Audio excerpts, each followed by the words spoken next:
Hello, welcome to another episode of On the Floor with Wayne and Rob. I'm Wayne Highlander, Director of Sales for Bona Adhesives. I'm Rob Johnson from the Bona Training. How we doing, Rob? Pretty good. How you doing, buddy? I'm fantastic, thank you. A couple things here right off the bat. We're going to talk about, what I think is an industry-wide problem, but we'll get to that in a minute, in a very short minute. A couple things I wanted to talk about first.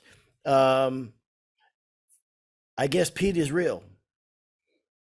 I guess he really exists. And I, for a long time, I was kind of doubting he even existed, but I was talking Tell you to, something. Pete is real. Okay. I found Pete out. is one of the most real mothers you ever met in your life. Really? Yeah. Okay. Yeah. There's nobody like Pete. Nobody. Yeah.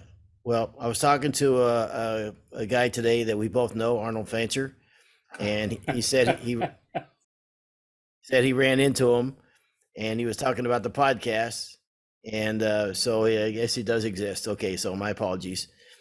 So, all right. Secondly, I got a nice truck, right? You know that it's a nice I know truck. you like bragging on your truck.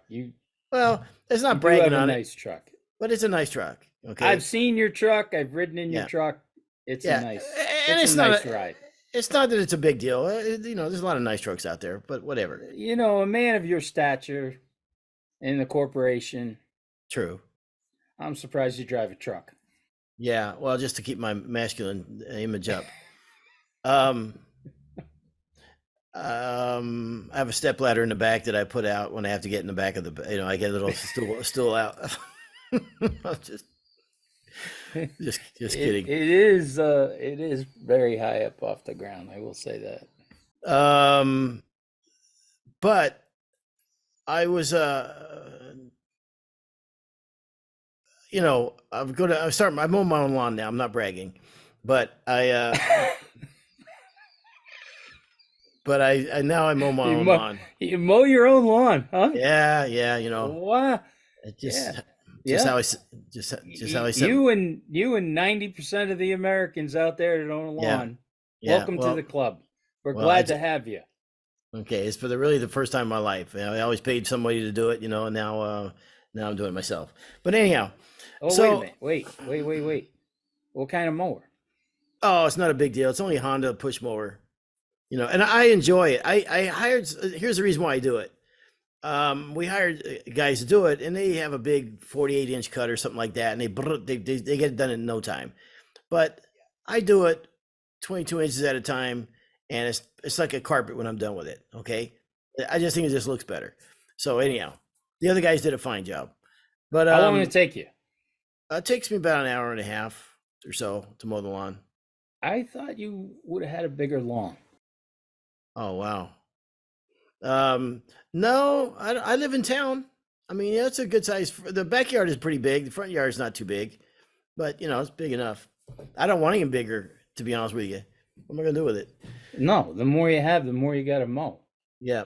So anyhow, the point of telling you all this is that new season, they're going to tune up the lawnmower, so I changed the spark plug, I changed the oil, I changed the filter. Look at you, corporate stooge, Yeah, doing I the know. tools. Yeah, with my own hands. You're going all man show today. Yeah, I know. Truck, My the tools, push mower. Yeah.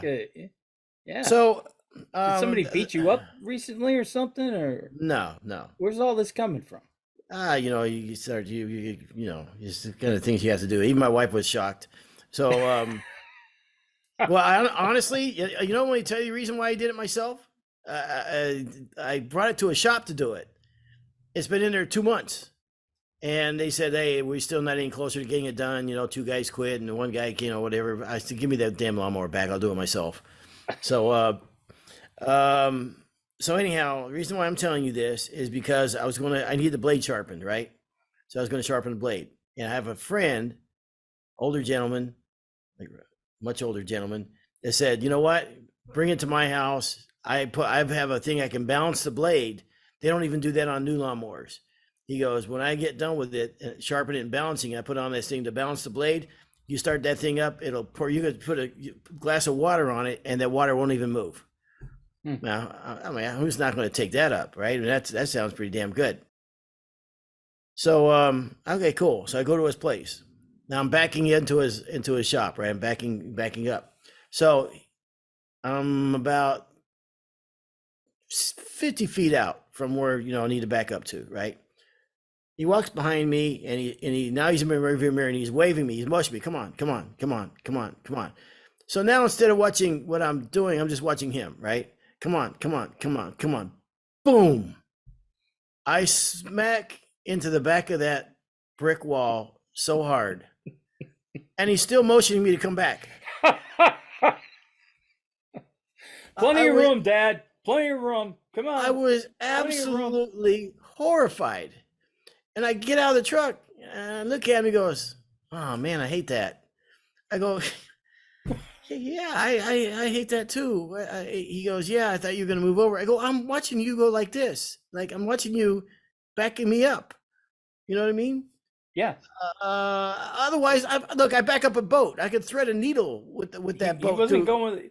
I was gonna say you're a boat guy. You're a trailer guy. You don't need anybody. I could back up from here to Kentucky. Okay, I, I'm fine. But when you get in the back and you're going, come on, come on, come on, come on. Anyhow, $6,500. what? I could have bought a lawnmower, riding lawnmower, but my motor sings purrs like a kitten. $6,500 worth of damage? $6,500.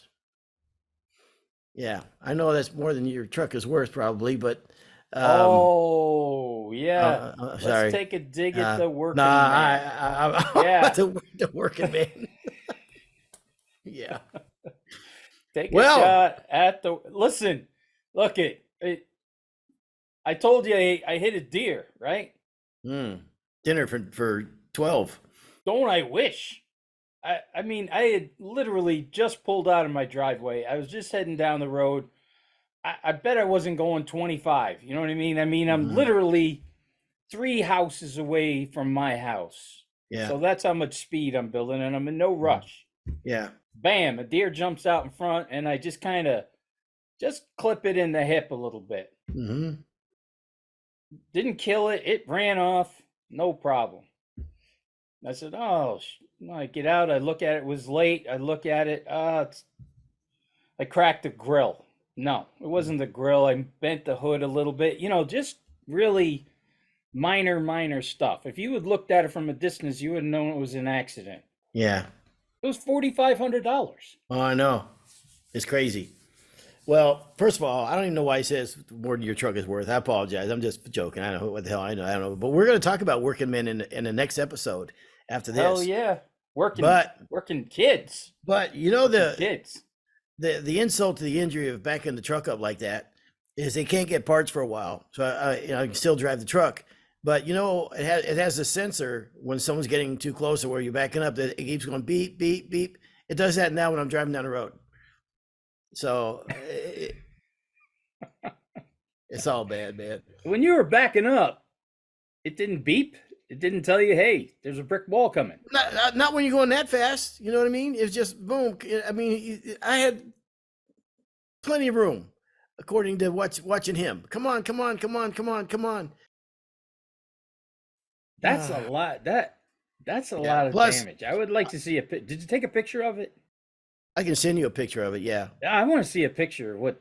All right. How much damage it did. I mean, how fast were you going? You couldn't have been going that fast. I wasn't going that fast, but here's the thing. I turn my back camera off anyhow, because when I pull a boat, when I'm backing up to the trailer and everything, I just turn it off. I don't need all those sensors. I mean, I don't know why they built all those safety things in there for, if you can drive, you don't need them all. Anyhow, I guess I needed it that day. All right. So anyhow, what we're going to talk today about, what I think is an industry-wide problem, and it's subfloor prep. And the reason why I say it's an industry-wide problem, a homeowner can stare at a brand new, beautiful floor and think to himself, man, the guy, that floor looks absolutely fantastic. It looks beautiful. But as a professional, you can stare at that brand new floor and know that it's just not right. What is below the surface of the floor is every bit as important as what's above that floor. And you know, it so often gets overlooked. And here's when I say it's a problem. Here's what I think happens, Rob. I think that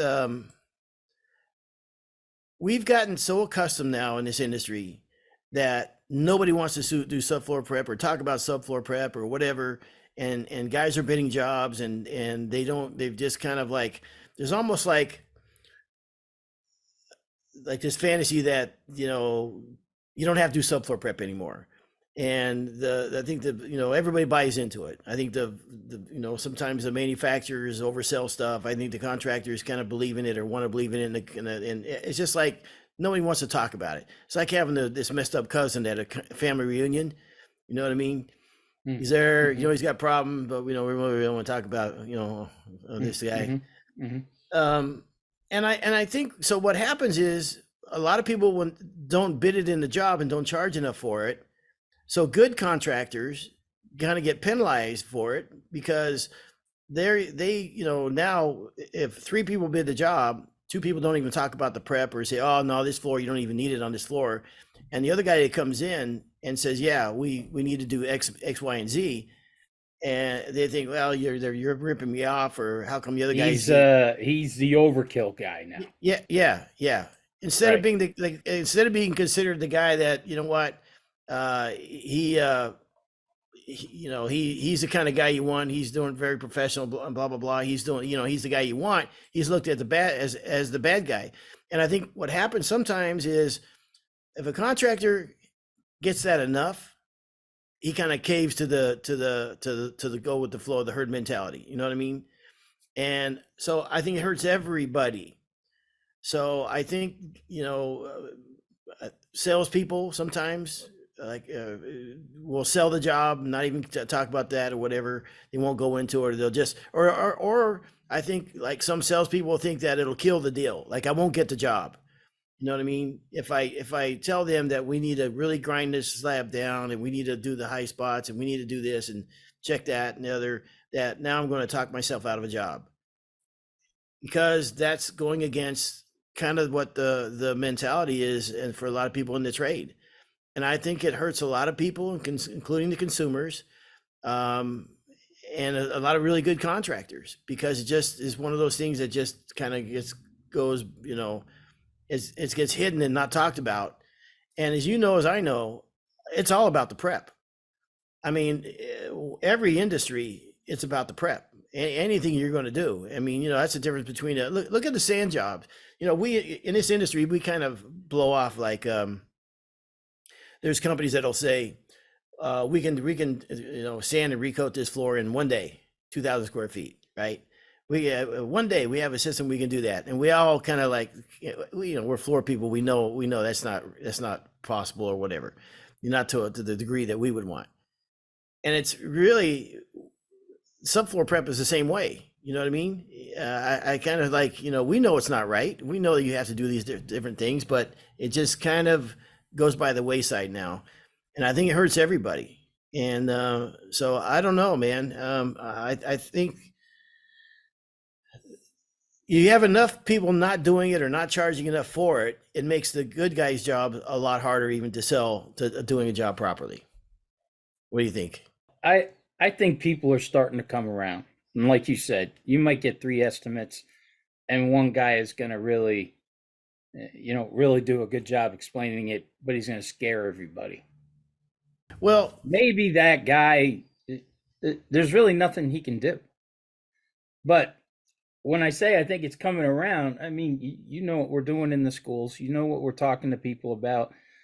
10 years ago, would you have ever thought anybody would be talking about HEPA filtration systems on their vacuums? Would you ever think that anybody would be really selling the green guard systems and everything like that? 10 years ago, 12 years ago, I never would have thought that would be part of the process. And now it's a huge part of the process. So I think maybe this is in its infancy and it'll start to come around the more that we hit on it. I think 10 years ago I predicted all that.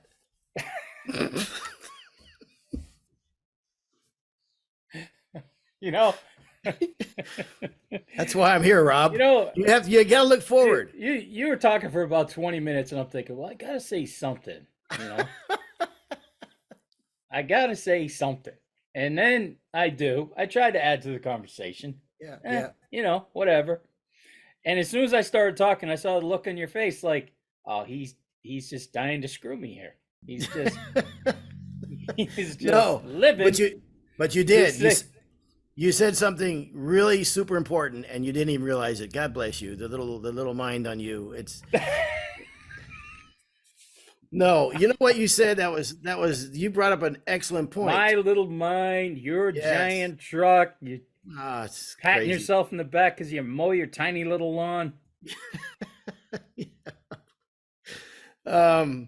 You said something very important, and it's that selling it to the consumer. So if you can't get that across and good enough, probably will not get the job. But that's the whole thing, is that I think you have to make sure you get that point across to the homeowner. Listen, why am I going to tell you that I need to do these things? Well, number one, it's an NWFA guideline, right? That we have at 3/16 and a 10-foot run or whatever. So that's important. Secondly, for the adhesive to grab the floor, you got to have the floor flat, right? You don't want to hollow spots and stuff like that. So that makes sense for engineering wise. But then the third thing is that, okay, Mr. Homeowner, I want you to close your eyes for a minute and imagine this. You're looking at your beautiful floor that's installed, but you look across it and you see areas that are like that dips off and then goes low in the corner and that type of stuff. Or you can roll a marble and all of a sudden the marble just heads downhill with picking up steam. I mean, is that something you want to look at when the job is done? Because that cannot be hidden. Everybody here has got that same subfloor right now. So I think you have to, have them envision what that's going to look like if you do not do some of these things. And then I think you put yourself way ahead of the pack, that now I can charge for these things. And here's the reason why. Not to mention these guys putting in LVT, LVP type of floors with them locking systems and everything. You better damn sure have that floor flat. Or you'll have that's the other thing. Do you want to have squeaking down the road and popping and those type of issues down the road where the floor is loose and different things? And if I'm not going to do the subfloor prep and everything, what else am I not doing right also? You know what I mean? But if you don't get that point across at the very beginning when you're bidding the job, then you probably won't get the job, and then the consumer will get probably a less than great job, and everybody loses. I think you sell it more, not like you're a scare tactic, but you're gonna sell this more like you'd be able to sleep at night. This is gonna be comfortable. I just did a sports school this week. That's why I was late getting here. And part of what I was talking to the guys about was, we put together a sport book at Bona, and a bunch of things that I wanted to get into the sport book was MFMA position statements, like when to clean a floor, not to put tape on a floor, just those little things. So they were hearing it from a third party. It's not like, hey, bonus says this and the contractor said that. This is complete third party. So when you were talking about the NWFA, man, I'm thinking I'm going to go on the NWFA website, make some really good, get some of their publications and everything, really get some of that information and use that during my sale. Use that position statement. So it just doesn't sound like, hey, Wayne's just trying to scare the crap out of us and, Bona just wants to sell adhesives and stuff. Well, no, here's why. We're part of the NWFA. They're the kind of the governing body of wood floors, and these are their recommendations. I would use that to your advantage. Well, yeah, I mean, all that stuff's important, and then even I mean, at the very minimum, having the subfloor flat and dry, do your moisture testing and what have you, and sound. It's funny because I was talking to a guy yesterday, in fact, that his friend drives a truck for well, I'm not going to name the company. It's a concrete truck that delivers concrete to the job sites. Okay, we all see them trucks going down the road. You know, it carries 9 yards of concrete, and he said that it is so common for the people at the job to add water to the mix that now they say they have a thing that says it voids the warranty if you add any water to the mix when we show up to the job site. And because, you know, the concrete cracking or that kind of issues that could come along, so they take a picture of it when it happens. It's their job to do that, and they're also their job to just tell them, right, and sign off that it voids the warranty. And he says it happens all the time. So what does that tell you about these job sites that we're laying? You know, again, we talked about concrete. I mean, you've got the water table. Look at what's going on in Houston, Texas right now, and Dallas, Texas, with all that flooding right now.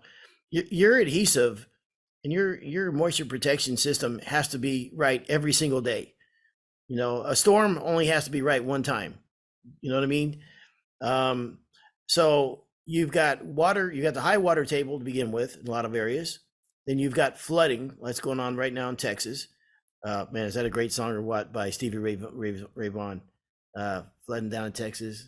Damn, it's so good. Anyhow, I saw his statue in Austin, Texas. I'm not bragging, but so you've got the flooding, you got the high water table, you got the sub slab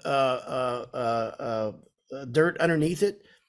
Maybe you have a moisture barrier plastic on top of that. You know, you should have, and who knows what quality that is. And then you've got the concrete that has water in it, right? You need the water for the concrete. You also have the water convenience that's added to it. You don't know how the concrete is cured, and you don't know how what's happened, that anything that comes along after that. And you're putting a sensitive floor on top of that subfloor, and all that situation, all that going on.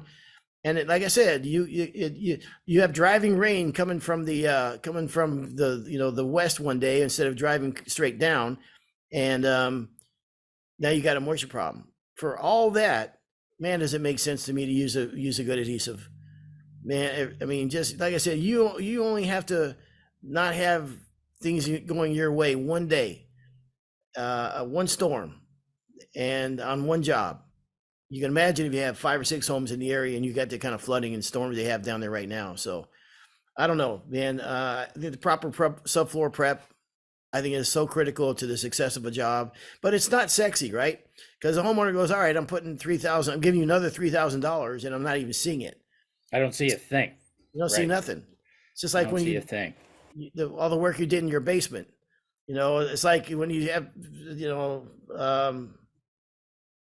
so like something done underneath the house, like you're working on foundation. We're gonna pick that scab, huh? I'm sorry. We're gonna pick that basement scab. Yeah. How's it holding up, by the way? Is it holding up okay? It's actually, it's holding up very good. Okay, but I threw them out. I threw them out. Yeah. I had another guy pour the concrete and everything. Oh, I'll be darned.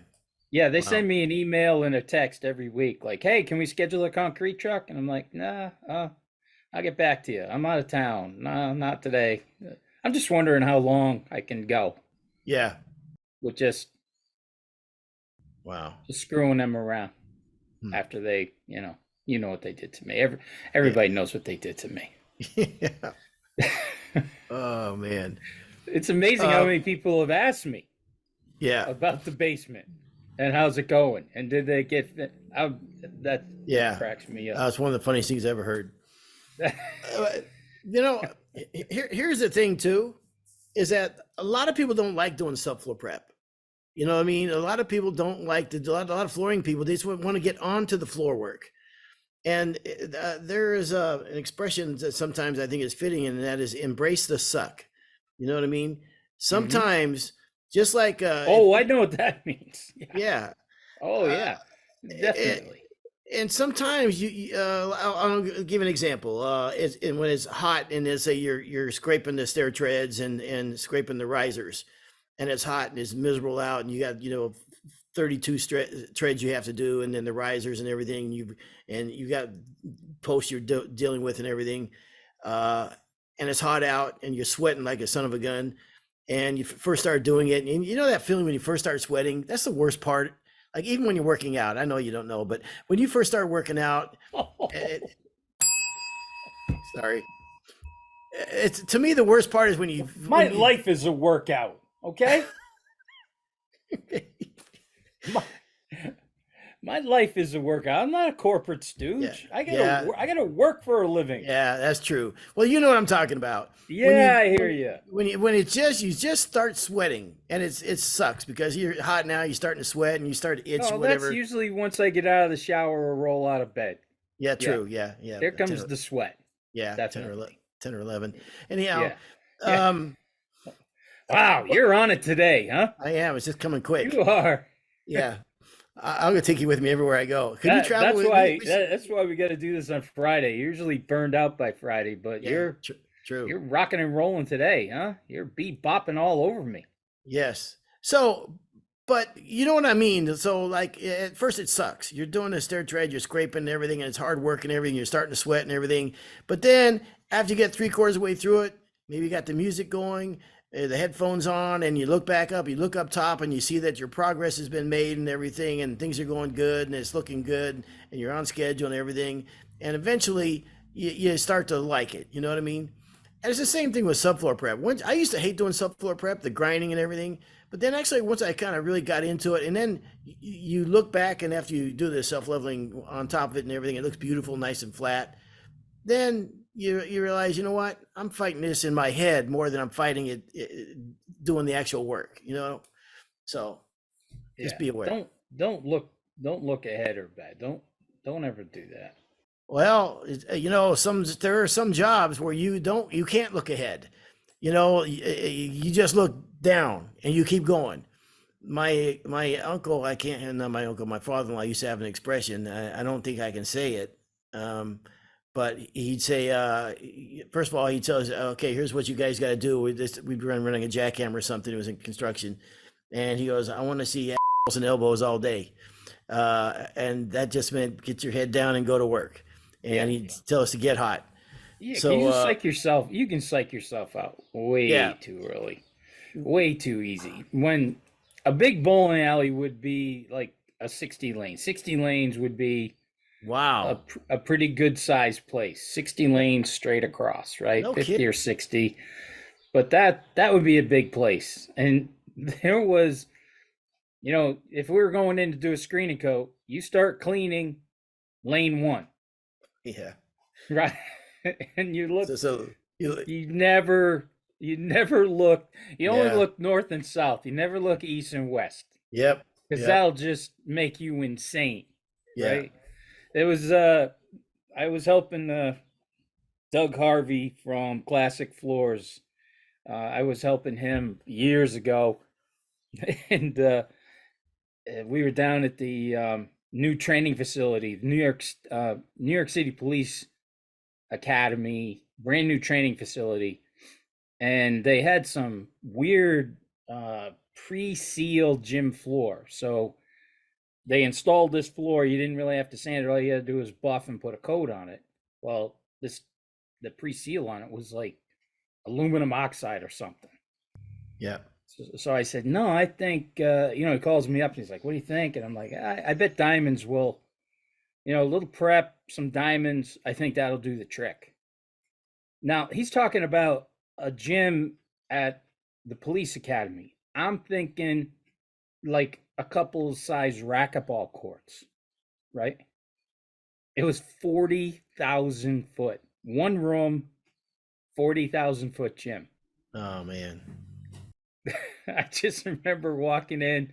He looked at me. I looked at him. We just started laughing. And he's like, how are we going to do this again? I go, spray that prep on. You buff it on, and I'll just start buffing behind you. And I mean, it was funny because somebody would come in down the other end of the gym, you know, just walking through. So they look like an ant. 40,000 foot gym that's pretty big. That's 8 NBA courts. Oh my God. Yeah. Yeah. Yeah.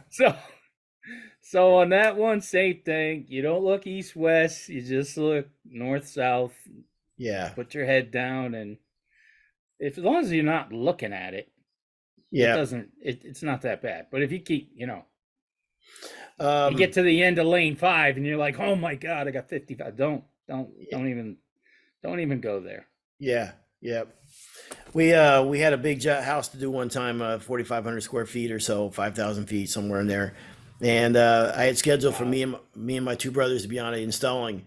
And then the way the schedule, and these people didn't really necessarily care like when it was going to get done. Let's just say we had a long time frame to get it done, and I had us all scheduled to be on this job, and then the other schedule kind of fell through with another contract working on. So anyhow, I had Doug and John and I split up and go to different jobs. So what it meant was I was going to be on this job by myself installing this whole thing, and you stand in that first room, and you look at that big pile of wood, and then you look at what you have to do, and you go, and in the closets and then the hallways and everything, man, it's a lot of work. But what I've come to realize in a situation like that is my mind goes to just one room at a time. Just get this room done, and then just get this room done, and then just get this room done, instead of looking at the whole thing overall. And then I would always try to finish like one crappy area that I didn't want to do, like a closet. Before I left, I thought, all right, I'm going to make sure I get 1 or 2 closets done every night, so I don't end up in a situation where now I got all the closets to do. You know what I mean? I'd finish off some hard, or there's an area going to a diagonal or something like that. I try to finish off one hard thing at the end of the day. Just take my time and say, all right, I'll make sure I get this done. I'll feel a great sense of satisfaction, blah, blah, blah. So embrace the suck is what I'm getting at. Embrace the suck. Yeah. Yep. Sometimes you just got to live in the moment and not think any further than that. No, it's overwhelming. Yeah. Well, they crazy. Like you in a 5,000 foot install by yourself. I don't know how guys do it. I know there's a lot of guys, including my son, who work alone. I don't know how you do it. I really don't. Yeah. Yep. My hat's off to those guys. Going back to subfloor prep, and it actually comes to all the industry too, is that there are much better tools than they were in the past for doing that. There's better grinders out now. There's better wheels for doing that. There's better machinery. There's laser levels and stuff like that actually have come down in price too. Way less expensive than they were when they first came out. So there is the plus side of it. But I think, getting back to this, I think number one, you have to be able to explain to the homeowner why you're going to do this much and why they need to invest in this. Show them the NWFA guidelines. I'm not making this up. We've gone to wider boards and longer boards. They don't contour the subfloors like some of in the old days, the old 3/8 by 3-inch floors, that maybe if the subfloor wasn't perfect, they would bridge those, and they would just kind of ride those contours. Not that it was right, but I think it is more important nowadays. So you have a lot of ammunition on your side to justify getting paid for this and doing this. And I just hate to see when really good contractors fall into this, where the other 3 guys that bid the job didn't even talk about it or hardly put anything in there, and you want to do a nice, good job on it, and you look like the bad guy for doing it. You know what I mean? And it's really the opposite. I'm definitely going to tell that homeowner, keep my card though, okay? Yeah. Keep my card. Yeah. Okay? Remember this conversation. I mean, I think you've said it more on the show than anybody. Sometimes the best job is the one you don't get. And if you really believe that subfloor in your heart needed that kind of work, and somebody doesn't want to go for it, maybe that's good that you didn't get it. Yeah. Well, I the expression, pay once, cry once, is true. Pay once, cry once. Yeah. I mean, I've never heard that one. Pay once. Yeah. Where'd you come up with that one? Did you just come up with that one? No, that's a common expression, I think. I've never heard it. Pay once, cry once. Okay. Yeah, and okay, now I just figured out what it meant. I had to write it down so I could figure out what it meant, but now I get it. Yeah, and also if you break it down to where, like, okay, so I'm charging you an extra $2,000 more than the other guy. well, first of all, look what I'm doing. Number one, it's not like I'm just patting it in my pocket. You're going to see that how justified it is to do that. But also, let's extrapolate that out a bit. Over how long are you going to own the home? You're going to be here for 5 years. What is that? Pennies a day for doing that? You know what I mean? For doing it the right way. Yeah, that's how a guy sold me a bed one time. Yeah. Yeah. Yeah. He shamed me in front of my wife. Oh. Absolutely shamed me. He said, Pauline says, well, I think we need a new bed. I'm like, yeah, okay.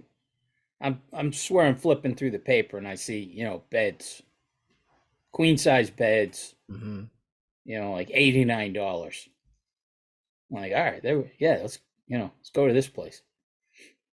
So I'm like, where's the $89 bed? We're looking around. I said to the sales guy, I go, where's the $89 bed? And he looks at me like, what?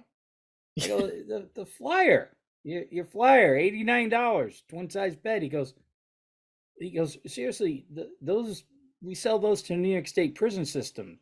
They won the bid for that bed. Yeah. I'm like, those lucky bastards get a nice bed from you guys, huh? So he's looking at me, and I probably told the story before, but we're laying on bed after bed, and Pauline's like, it's a little hard, it's a little soft. What do you think? And plus I put that blankie on the end of the bed so you can put your feet up there. Have you ever bought a bed before? Yeah. Okay. You know what I'm talking about? No.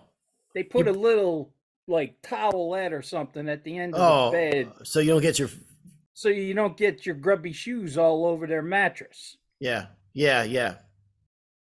So, I don't know, what we lay in, 5 or 6 beds, and Pauline's like the 3 bears. This one's too hard, this one's too soft, and then she'd look at me. What do you think? Oh, it's nice. It's nice.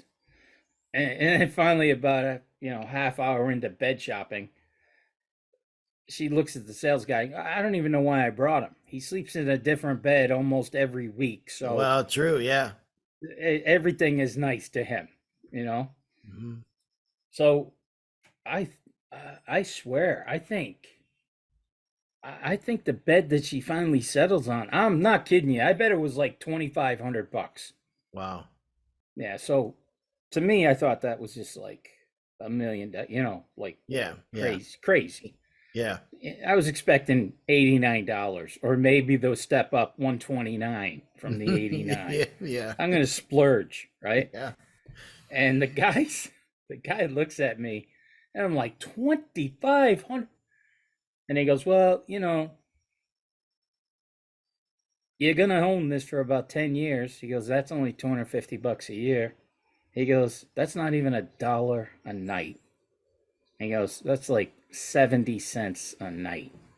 He goes, 70 cents a night. He goes, it's you wouldn't pay 70 cents to sleep in a gorgeous, comfortable bed like this? And I'm like, you son of a, what you got to be. And Pauline is just looking at me like, yeah, I'm not worth. You wouldn't pay 70 cents? It's not even $1. That's a great sales guy. Yeah. Oh, yeah. Oh, that was a hit. That's what that was a professional hit. Yeah. He knew it from he knew he had me from as soon as old Chubby walked through the door. He's like, oh, there we go. Yeah. Yeah. I actually think that would be one of the easiest sales jobs to do as a bed salesman, because you find the one that doesn't want to pay for it.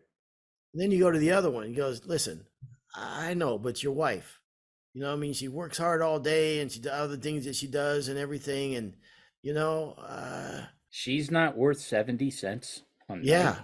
My you God. You wouldn't pay a couple of quarters. How much does that ring cost? You wouldn't pay a couple of quarters? Mm-hmm. Just so she can have a fantastic night's sleep? Wow. Yeah. Probably costs a lot. You probably sell a lot of beds. Actually, now that I'm talking like that, I'm going to tell my kid, start selling floor jobs like that. This job's going to last you 10 years. How much is that a day? to look Yeah. at this amazingly beautiful floor. What? A buck? You figure that That's out. it. Yeah. Yeah.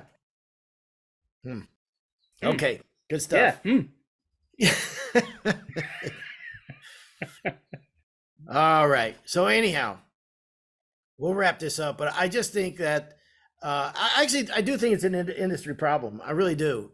And I think it's the one circumstance where good contractors get penalized for trying to do a good job, for charging for this and doing the right thing and what have you. But like I said, I think you have to be able to sell it up front to justify where the money's going and show the value in it, show the NWFA guidelines, talk about these other things we talked about. And I think that, like you said, I mean, the amount of peace of mind, not having to worry about it, use a good adhesive. I'll tell you, if you want to show somebody an example, we talk about capillary rise in underneath the water coming from the moisture underneath the floor and why it's important to have good adhesive. Do this. Take some concrete, put it in a styrofoam cup, let it dry for, I don't know, 2-3 weeks, whatever. Take it out, set it in a dish of water that's only about, inch high, and watch after about several hours that how much that water will creep all the way up to the top of that concrete. And that doesn't tell you. We just had floods here in Tennessee, and in my garage, one part of my garage is damp. You can tell the concrete's wet, dark on that side, and so it's amazing how fast that water can come up. So you want me to mix up some concrete and put it into a styrofoam cup? You should be doing that, by the way. I could make that part of your curriculum. Let me see something. Let me make a note. Rob's curriculum to his classes. Yes. Wouldn't all the lime and stuff in the concrete just like dissolve that styrofoam cup? No. Okay. No. Yeah. No, and I'm not kidding. That sounds like something I would want to do with my grandsons. It would be great to show them. That sounds like something fun. Let's play with concrete today. I think we're going to do that this weekend. They're always looking for stuff. Yeah, do 2-3 of them. We'll have fun with concrete molding. That's what we'll do. Know what you do? We're not playing with Play-Doh or clay. Yeah. Not my boys. My boys. Real boys. Playing with concrete. Damn right. Do one of them and put plastic on the bottom of it. And see, watch that one won't get any moisture at all in comparison. Actually, put R540 under it. There you go. There you go. I'll teach the boys about R540. Yeah. Let your kids play with the R540. Put 2 coats of that, and then versus the other. All right. Fun with Bubba Johnson. There you go. Okay, Rob. Well, good stuff. I think we covered that pretty much. I hope somebody got something out of that. And but we're going to talk about. You talked about we came on here and you talked about tradesmen, whatever. We're going to talk about that in our next episode. Going to college versus getting into trades. We have some sage advice for people. All right. This has been another episode. Take it from us, baby. Yes. Derail your college careers. This has been another episode of On the Floor with Wayne and Rob. Please stay tuned for another episode.